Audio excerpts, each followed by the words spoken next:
वाशिम पालकमंत्री दत्तात्रय भरणे यांची स्वर्गीय प्रकाशदादा डहाके निसर्ग पर्यटन केंद्र व गुरु मंदिरास भेट राज्याचे कृषीमंत्री तथा वाशिम जिल्ह्याचे पालकमंत्री दत्तात्रय भरणे यांनी कारंजा येथील स्वर्गीय प्रकाशदादा डहाके निसर्ग पर्यटन केंद्र तसेच श्री गुरु मंदिरास सदिच्छा भेट दिली। या भेटीदरम्यान त्यांनी निसर्गरम्य परिसर, जंगल सफारी आणि पर्यटकांसाठी उपलब्ध करून दिलेल्या सोयी-सुविधांची पाहणी करत संबंधित अधिकाऱ्यांकडून सविस्तर माहिती घेतली।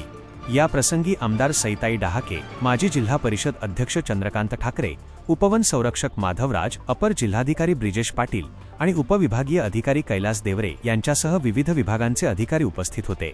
निसर्ग पर्यटनाच्या माध्यमातून कारंजा परिसराच्या सर्वांगीण विकासाला चालना देण्याच्या उद्देशाने पालकमंत्र्यांनी वनसंपदेचे संवर्धन करण्यावर भर दिला। पर्यटकांना अधिकाधिक दर्जेदार सुविधा उपलब्ध करून देण्याबाबत त्यांनी उपस्थित अधिकाऱ्यांशी सविस्तर चर्चा केली।